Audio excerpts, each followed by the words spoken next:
नमस्कार दोस्तों, आपके अपने चैनल हमारे संस्कार में आपका बहुत बहुत स्वागत है। आज हम आपके लिए नवरात्रि के पावन अवसर पर रक्त बीज की कथा लेकर आए हैं कि माँ कालरात्रि ने कैसे उसका वध किया था। लेकिन उससे पहले अगर आप हमारे चैनल पर नए हैं और अभी तक आपने चैनल को सब्सक्राइब नहीं किया है तो आप सभी से निवेदन है, प्लीज़ हमारे चैनल को सब्सक्राइब करें, वीडियो को लाइक करें, ज़्यादा से ज़्यादा शेयर करें, बेल आइकन को दबाना ना भूलें ताकि हमारी आगे आने वाली वीडियो की जानकारी आपको नोटिफिकेशन के जरिए मिल जाया करे। कमेंट्स बॉक्स में जय माता दी हर हर महादेव लिखना ना भूलें। इसी के साथ अपने कमेंट्स भी लिखा कीजिए, हमें पढ़कर अच्छा लगता है। आपका ये छोटे छोटे से प्रयास हमारे लिए काफ़ी मददगार साबित होते हैं। माता रानी की कृपा आप पर, आपके सभी अपनों पर हमेशा बनी रहे। आपके घर में अन्न धन के भंडार भरे रहें। चलिए एक बार मेरे साथ प्यार से बोलिए जयकारा शेरा वालिदा बोल सांचे दरबार की जय। आज नवरात्रि का 7वां दिन है और आज के दिन माँ कालरात्रि की पूजा की जाती है। माँ कालरात्रि को शुभंकरी के नाम से भी जाना जाता है क्योंकि वह अपने भक्तों की हमेशा शुभ फल प्रदान करती है और उनकी रक्षा करती है। पौराणिक कथा के अनुसार रक्त बीज नाम का एक दैत्य था। मनुष्यों के साथ साथ देवता भी उससे बहुत परेशान थे। रक्त बीज दानव की यह विशेषता थी कि जैसे ही उसके रक्त की बूंद धरती पर गिरती तो उसके ही जैसा एक और दानव बनकर तैयार हो जाता था, जिससे देवतागण भयभीत हो गए और वह भगवान शंकर की शरण में जा पहुँचे। भगवान शंकर जानते थे कि उस दैत्य का वध तो केवल देवी पार्वती ही कर सकती है। तब उन्होंने देवी पार्वती से उस दैत्य का वध करने का अनुरोध किया। तब भगवान शंकर से देवी कहने लगी कि हे प्रभु, आप मेरी ओर से दूत बनकर उस दैत्य के पास जाइए और उससे कहिए कि वह युद्ध के लिए उपस्थित हो।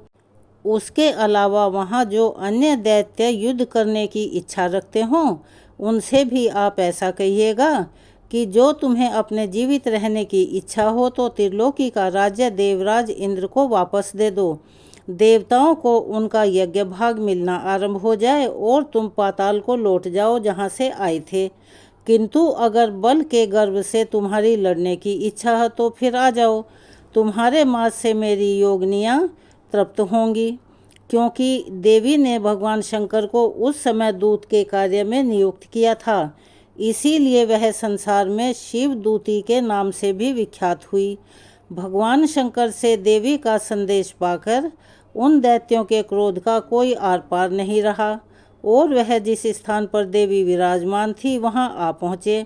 वहां पर देवी से युद्ध करने के लिए रक्त बीज के साथ साथ शुंभ और निशुंभ नामक दैत्य भी आ पहुँचे। युद्ध के मैदान में आते ही वह दैत्य देवी पर शक्तियों और बाणों की वर्षा करने लगे। देवी ने उनके फेंके हुए बाणों शक्तियों को, त्रिशूल और फरसों को अपने बाणों से काट डाला और काली देवी उस देवी के साथ आगे खड़ी हो गई। शत्रुओं को त्रिशूल से विदीर्ण करने लगी और खटवांग से कुचलने लगी। वहां पर देवी पार्वती के शरीर से दिव्य शक्तियां निकली जो सभी दैत्यों का वध करने के लिए तत्पर हो रही थी। ब्रह्माणी जिस तरफ दौड़ती थी उसी तरफ अपने कमंडल का जल छिड़क कर दैत्यों के वीर्य और बल को नष्ट कर देती थी। इसी प्रकार महेश्वरी त्रिशूल से, वैष्णवी चक्र से और अत्यंत कोप वाली कुमारी शक्ति द्वारा असुरों को मार रही थी।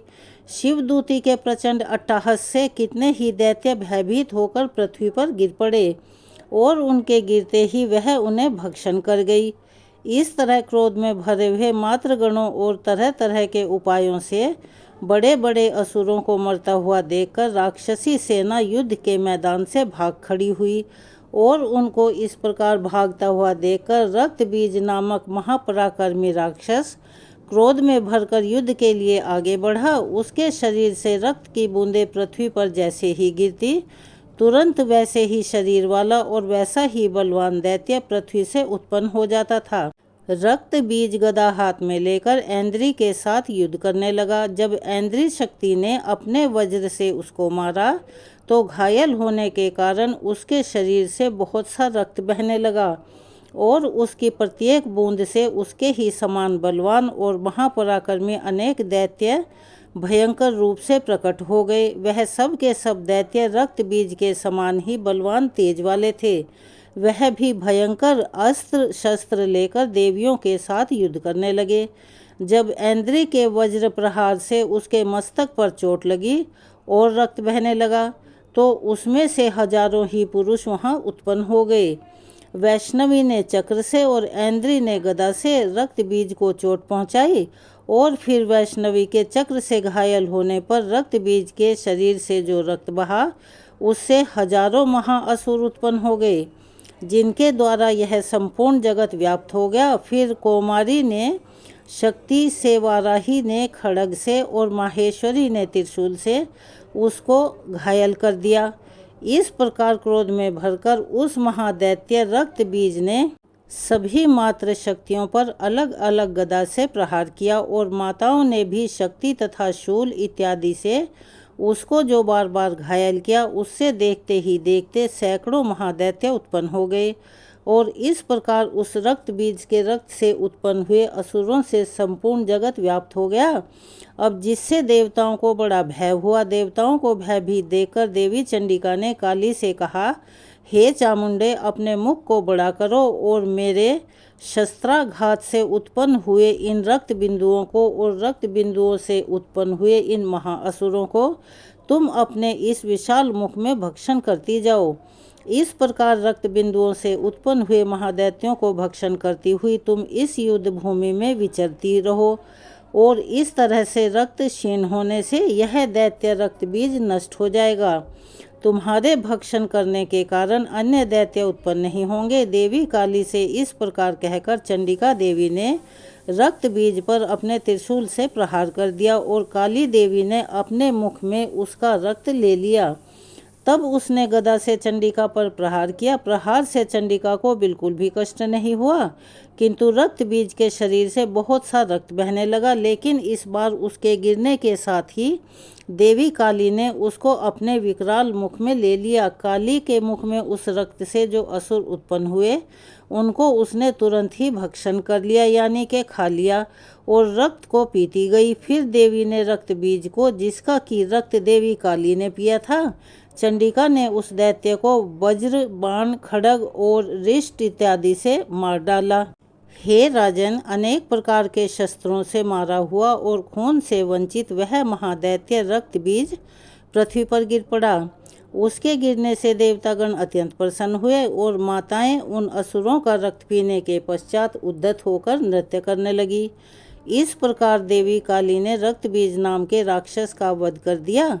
माँ कालरात्रि की पूजा का मंत्र है ओम देवी कालरात्राय नमः और प्रार्थना का मंत्र इस प्रकार है, एक वेणी जपा कर्ण पूरा नग्नः खरा स्थिता, लंबोष्ठी कर्णिका कर्णी तैलाभ्यक्त शरीरिणी, वाम पादोल सल्लोह लटा कंटक भूषणा, वर्धन मूर्ध ध्वजा कृष्णा कालरात्रिर्भयंकरी। माँ का स्तुति मंत्र इस प्रकार है, या देवी सर्वभूतेषु माँ कालरात्रि रूपेण संस्थिता, नमस्तस्यै नमस्तस्यै नमस्तस्यै नमो नमः। कथा के बाद आरती करना भी अनिवार्य होता है। आरती आप हमारी पहली वीडियो में सुन सकते हैं।